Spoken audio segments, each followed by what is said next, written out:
Hello, children of God. Good afternoon. Nahapunan ta, children of God. Ang ako lang makasulti sa imo, children of God, is don't condemn yourself. Don't condemn yourself. Kung naa kay guilty ka, na kay feeling of guilt, ken nakabuhat ka og sayop, then turn back to God immediately. Let's turn back to God, children of God. Kay ang Ginoo ra gid ang makahatag sa ato og paglaom, makahatag sa ato og peace of mind ug makapasaylo ka nato. Kabalo ba ka nga maskin pa og dako or kamay na imong sala, mapasaylo gyapon kaniya.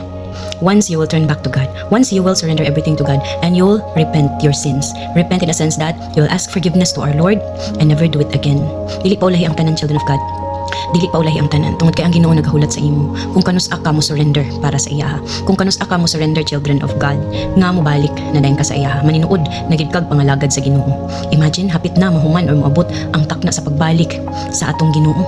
The second coming of Jesus Christ is almost over. Hapit na gyud, children of God. Even me nabati na nako siya, na sense na nako siya. The question is, are you ready? Ready na ba mo sa iyang pagbalik? Ready na ba mo nga kanang hinlo na ang inyong mga kasing-kasing, wala nay pagdumot, wala nay kasuko, wala nay kalagot, wala nay insecurities, wala nay kanang mahay-mahay, anything wrong emotion, wala na ba na sa imong kasing-kasing? Children of God, we have to be sure of ourselves. Kay hapit na gyud mo balik ang Ginoo. We have to be sure of ourselves na nakarepent na ta, and we have to cleanse our own self. We have to kanang to make sure and to be serious. Make sure to follow God. Let's be serious in serving the Lord our God. Kay wala ta kabalo unsay mahitabo manggod sa unahan, no? We have to be prepared for the second coming of our Savior Jesus Christ. And for sure, when He comes, luwason gyud niya to tanan mga nituo kaniya. Yes, nituo ta sa iya, but ang effort nimo, nakapahimuot ba ka sa iya? Prayerful ba ka? And then you're always turning back to Him back ba? Ang imong status sa imong life? Dili po liyang tanan, children of God. Ato pa nang mabuhat. And don't condemn yourself. Yes, hugaw ta sa una kay nakasala ta. Nakabuhat tag dili maayo. Yes, but God can purify us back, can cleanse us back. God, our Lord, is always there, is waiting for us to return back to Him. And He can cleanse, sanctify, purify us from our kanang sins committed in the past.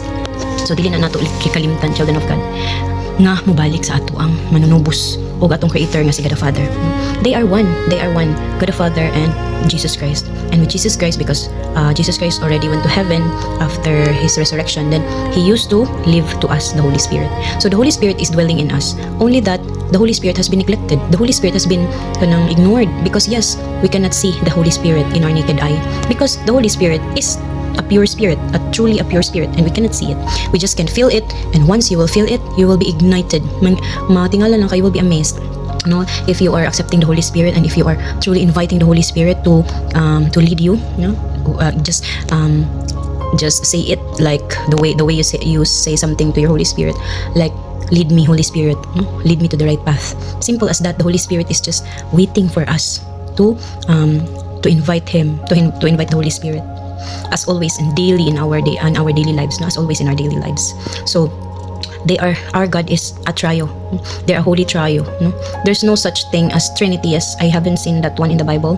Holy Trinity. There's no Holy Trinity in the Bible itself. But they are one God. One God with the Father and Jesus Christ. Okay, and living with us their presence through the Holy Spirit. Hallelujah. So, children of God, let's not forget to receive Jesus today. As we say, you can repeat after me. Jesucristo, pasaylo kami sa among mga kasaypanan. Kami nakasala sa pinaagi sa hunahuna sa pulong sa buhat. Gidawat ka na mo karon ni Jesus Christ as our personal Lord and our Savior. Thank you, Jesus Christ, and we love you. Okay, thank you so much, children of God, for accepting Jesus Christ today with me. And let's not forget also to open the Holy Bible. Kaya wata kabalo sa iyang message ato karon. Especially me, I'm just opening my Holy Bible randomly and asking my Holy Spirit to lead me on the right verses. There's a lot of verses that the Holy Spirit can offer you daily.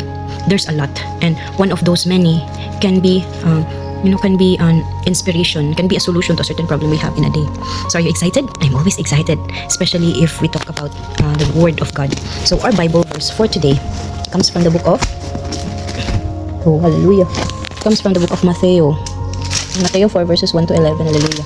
Atong taason, children of God, because it's the story when Jesus was tempted in the wilderness. This Bible verse is the time that our Lord Jesus Christ has been tempted by the devil in the wilderness, and it says here the temptation of Jesus. Then Jesus was led by the Spirit into the wilderness to be tempted there by the devil. For 40 days and 40 nights He fasted and became very hungry.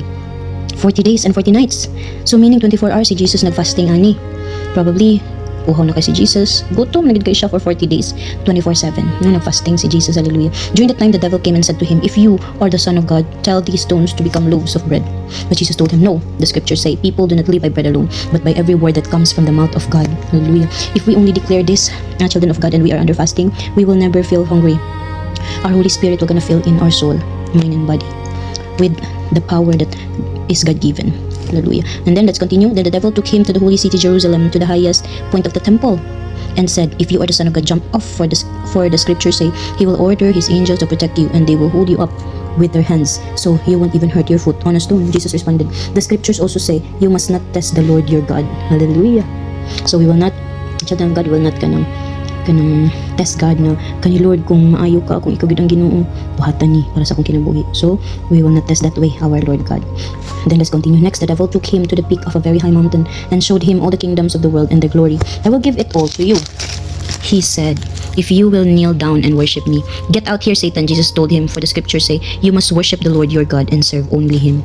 Then the devil went away, and angels came and took care of Jesus. Hallelujah. Hallelujah. This reminds us on how to trust the Lord our God. He will never leave us nor forsake us. It has been written in the Bible. It has been written here in the Holy Bible that God will never leave us nor forsake us. Most especially if you are having your fasting or do some sacrifice, and that sacrifice must be for the Lord. That fasting must be for the Lord. I mean, it should be dedicated to God. Dili lang kayo mag-fasting ka kay gusto ka maniwang, gusto ka nga masexy.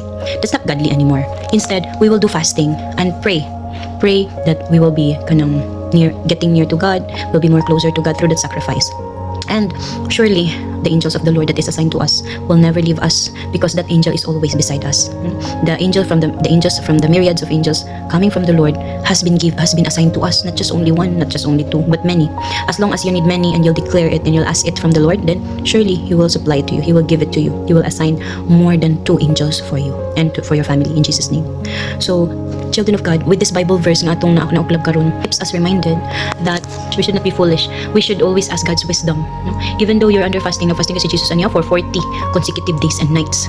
So surely He is so hungry that time. But what does the enemy of the Lord is tempting Him to eat something, and from that stone it should be turned to bread. But Jesus said, dili mabuhi ang tao sa pan lamang, kundi sa mga pulong sa Ginoo. So this is where we can have our soul be filled in, no? Mabusog atong kalag-ani mga pulong sa Ginoo. Dili lang kay puro lamang pagkaon, bisan unsay kanon nato malami pag yun. And then ang ato pag yung ginahuna is dili na ko kaya mag-fasting kay maglabad akong ulo. So you are already declaring that there will going to happen to you bad with your sacrifice and fasting, and that's a lie from the enemy of the Lord. That's a lie from the devil. So children of God, if you go fasting, just keep praying and fill in your soul with the words of God. It's not enough na nag-fasting ka, nagtuluga din ka para di ka makakaon the whole 24/7. It's not like that. It should be you are offering that moment of fasting to the Lord, to know Him more and to love Him more through reading the scripture, through reading the Holy Bible, and keep praying, not just for you but for the entire family, for your family, children of God. No, 3 times He has been tempted. Unsa pa ka kita nga dili ta Ginoo, di ba? So we are kanang vulnerable kita in being tempted by the enemies, no, by the enemies around us. So lots of factors that will be tempted. Just be careful, children of God, and keep praying, no. So it happens everywhere, anytime, no, anywhere, and even kanang bisan asa jud ka paingon, bisan naa ka sa inyong balay, no. There's a lot of temptation that will pop up from our kanang mind. So there's a battle in mind. If you are wise enough, if you are depending with our Lord and with the Word of God, you'll be guided. No, you will be convicted by your Holy Spirit on how to do such thing, on how to respond with such whisper from the enemy, any lies from the enemy. No? You'll be convicted in Jesus' name. So I declare and decree that we will be convicted always with our Holy Spirit, and we will be guided. The Holy Spirit will lead us through the right way, right path that is divinely aligned with our Lord Jesus. Just keep praying, children of God, most especially this moment of time, this end times, no, end times in spiritual aspects, no, in spiritual form, in spiritual matter. This is the end time. So let's be sure, children of God, and let's be ready. Let's be ready for the second coming of our Lord Jesus Christ. And through the temptation, you might be kanang makuan ka ba, masipyat ka, nothing to worry. Just ask forgiveness to God. Just return to God immediately. No? Don't be guilty. Don't condemn yourself, because God will never do it. God will never condemn us, but to convict us. Let the Holy Spirit lead you and convict you from a certain situation. No? For us, all of us, to kanang end up in a decisions in life, end up with choices in life that is divinely aligned with our Lord. So that's all for today, children of God, and be blessed.